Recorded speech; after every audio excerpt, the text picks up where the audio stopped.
Welcome back to Biology on Earth. In this video lecture, I am going to discuss about the concept of speciation.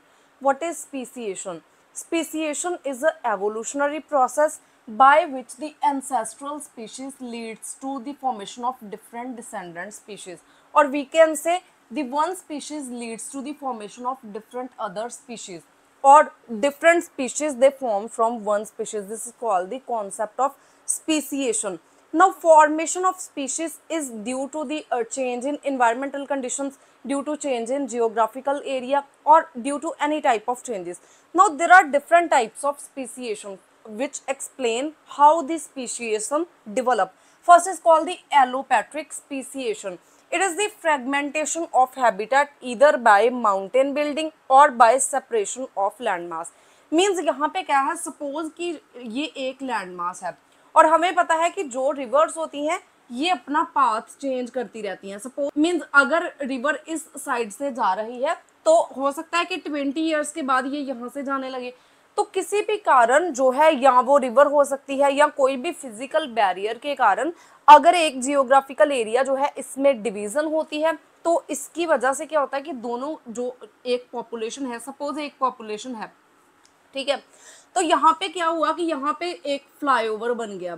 अब flyover एक hurdle है, means geographical hurdle है. जो population पहले एक थी अब ये दो में डिवाइड हो गई. नाउ जो ये पॉपुलेशन है इसके इंडिविजुअल यहाँ पे मूव नहीं कर सकते और इसके इंडिविजुअल यहाँ पे इस एरिया में मूव नहीं कर सकते. तो क्या होगा कि विद द टाइम यहाँ पे जो ये वाली पॉपुलेशन है इसमें इन्वायरमेंटल कंडीशंस डिफरेंट होंगी और इसमें डिफरेंट होंगी. और विद टाइम क्या होगा कि यहाँ पे जो पॉपुलेशन ये वाली है इसमें डिफरेंट अडेप्टेशंस होंगी with the help of natural selection, और इसमें डिफरेंट अडेप्टेशंस होंगी. तो इसके कारण क्या होगा कि जो इनका जेनेटिक मेकअप है या फिर जो इनका जीनोटाइप और फिनोटाइप दोनों ही चेंज होने लगेंगे.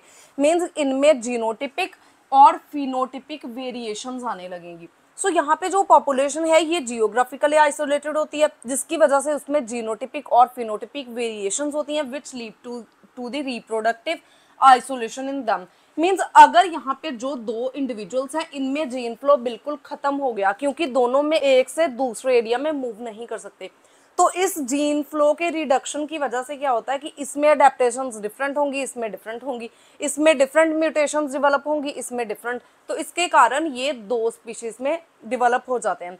अगर तो यहाँ पे जो इस स्पीशीज वाले इंडिविजुअल है अगर हम इसको इस एरिया में इंट्रोड्यूस करें तो अगर इनमें रिप्रोडक्शन होती है तो एक ऐसा इंडिविजुअल बनता है जो कि स्टेबल इंडिविजुअल है. मीन्स ऑफस्प्रिंग इनका अगर स्टेबल है तो ये पॉपुलेशन मर्ज हो सकती है. मीन्स अभी इसकी स्पेशिएशन फुली नहीं हुई, लेकिन अगर ये जो दोनों इंडिविजुअल्स हैं अगर इनकी रिप्रोडक्शन से जो ऑफस्प्रिंग बनता है वो एक अनस्टेबल ऑफस्प्रिंग है, उसमें जो है डिफरेंट डिजीज डेवलप हो रही है, तो मीन्स यहाँ पे पूरी प्रॉपर स्पेसिएशन हो चुकी है. तो जो स्पेसिएशन की एग्जांपल है it is the Darwin finches at Galapagos island और second example is Drosophila at Hawaiian island. इनकी दोनों की डिफरेंट स्पीशीज बन गई क्योंकि हैबिटेट की वेरिएशंस की वजह से, और we can say due to the allopatric speciation. Now यहाँ पे है एलोपैट्रिक स्पेसिएशन मीन्स यहाँ पे एक जियोग्राफिकल एरिया है, इसमें कोई भी जियोग्राफिकल जो है यहाँ पे बैरियर आया, मीन्स कोई भी चाहे रोड निकल गई उस एरिया से या कोई रिवर आ गई, कोई माउंटेन आ गया, मीन्स कोई भी ऐसा बैरियर जिसकी वजह से एक जो स्पीशीज है ये दूसरे एरिया में मूव नहीं कर सकती पॉपुलेशन. इस बैरियर की वजह से क्या होता है कि जो पॉपुलेशन है पूरी तरह से आइसोलेट हो जाती है और इनमें ये जो डिफरेंट स्पीशीज बन जाती हैं इनके बीच में जो है इनब्रीडिंग नहीं हो सकती. तो ये है एलोपैट्रिक स्पेसिएशन. अब दूसरा यहाँ पे है पेरीपैट्रिक स्पेसिएशन. इसका मतलब है budding of small landmass from the large landmass that is geographically isolated but subjected to different environmental conditions mean which result in reproductive isolation. means यहाँ पे क्या है, ये एक जियोग्राफिकल एरिया है लेकिन इसमें एक न्यू निश एक्सर्ट होती है. मीन्स ये इतना जो स्मॉल निश है ये सेपरेट हो जाता है आइसोलेटेड एरिया, तो इसमें इन्वायरमेंटल कंडीशंस डिफरेंट होंगी, इसमें डिफरेंट होंगी और इंडिविजुअल्स जो है ये मूव भी नहीं कर सकते. तो इन दोनों में जो है एडेप्टेशंस इनकी डिफरेंट होने की वजह से इनमें जीनोटिपिक और फिनोटिपिक वेरिएशंस आ जाएंगी which leads to the reproductive isolation और इस तरीके से पेरीपैट्रिक स्पेसिएशन की फॉर्मेशन होती है. उसके बाद थर्ड है पैरापैट्रिक स्पेसिएशन.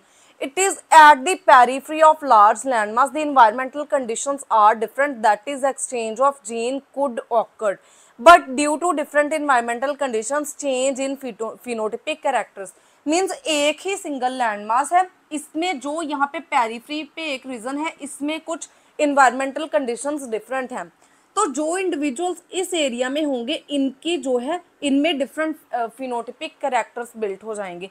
हालांकि यहाँ पे पॉपुलेशन जो है ये लैंडमास अटैच्ड ही है, मींस पॉपुलेशन यहाँ से यहाँ मूव कर सकती है, लेकिन क्योंकि इनकी इन्वायरमेंटल कंडीशन डिफरेंट है, इनकी डिफरेंट है, तो अगर ये मूव कर भी जाती हैं फिर भी यहाँ पे इनमें डिफरेंट जीन पूल है, इनमें डिफरेंट जीन पूल है, तो इस तरीके से इनमें भी रिप्रोडक्टिव आइसोलेशन होती है। तो इस तरीके से होता है पेरीपेट्रिक स्पेसिएशन। अगर हम एग्जांपल की बात करें तो पॉल्यूशन की वजह से, अब जैसे जो इंडिया है, इंडिया में जो दिल्ली वाला रीजन है ये हाईली पॉल्यूटेड रीजन है, या जितना भी इंडस्ट्रियल एरिया होता है ये हाईली पॉल्यूटेड रीजन होता है। तो पॉल्यूशन जो है ये एक एग्जांपल हो सकती है कि जो एक ही रीजन है लेकिन इसमें से कुछ ऐसा एरिया निकल जाए बाहर पेरिफ्री में जिसमें कि कंडीशंस डिफरेंट हों। उसके बाद जो लास्ट है it is called the sympatric speciation. इसमें क्या है, एवोल्यूशन ऑफ 2 और more species from original population under the influence of different environmental conditions in very large landmass. Means यहाँ पे जो है ये एक लार्ज लैंडमास है और इस लैंडमास में जो कंडीशंस है यहाँ पे कंडीशंस डिफरेंट हैं और पेरिफ्री पे कंडीशंस डिफरेंट हैं।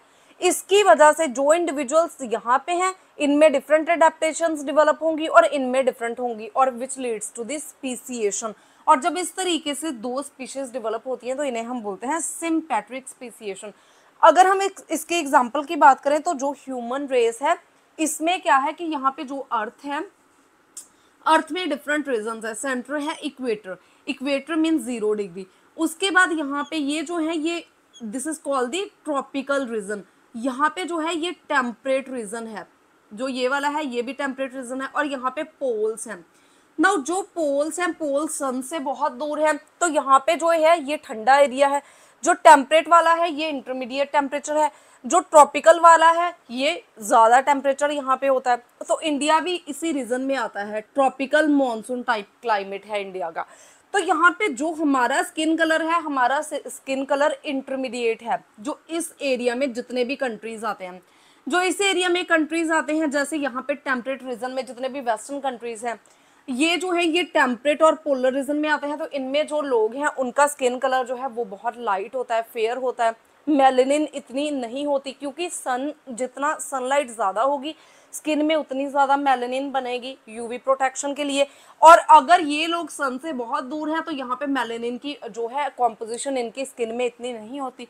तो ह्यूमन रेस में इस तरीके से जो डिफरेंट स्किन कलर्स होते हैं according to different regions on earth, ये एक एग्जांपल हो सकती है सिम्पेट्रिक स्पीसिएशन की। मींस एक ही लैंडमास है लेकिन उसमें कंडीशंस अगर डिफरेंट हैं तो उस हिसाब से डिफरेंट जो है ये उनमें जो इंडिविजुअल्स रहते हैं उनमें डिफरेंट जो है फीचर्स डेवलप होते हैं। Second example is Rogulatis pomonella, which is also called the maggot fly in US. They use hawthorn trees to reproduce and to lay eggs. But after the introduction of apple tree, the flies use apple tree for the purpose of reproduction and for the egg laying. But यहाँ पे जो है जो Hawthorne and Apple tree है इनका जो maturation period है ये डिफरेंट होता है। तो इसकी वजह से क्या हुआ कि कुछ ऐसी फ्लाइज थी जो कि हॉथॉर्न ट्री को यूज करती थी फॉर द रिप्रोडक्शन और for the egg laying purposes, और कुछ एप्पल ट्री को यूज करती थी। अब दोनों जो हैं ये डिफरेंट सीजन्स में मैच्योर होते हैं। तो यहाँ पे ये जो स्पीशीज हैं इनमें कुछ ऐसी चेंजेस हुई नेचुरल सिलेक्शन के कारण या किसी भी एवोल्यूशनरी प्रोसेस के कारण कि ये बिल्कुल डाइवर्स हो गई from the second species. Means इनका जो एग लेइंग टाइम है या जितने भी इनमें वेरिएशंस आई तो इससे जो ये मैगट फ्लाई है इसकी 2 स्पीशीज बन गई। तो ये एग्जांपल है सिम्पेट्रिक स्पीसिएशन की।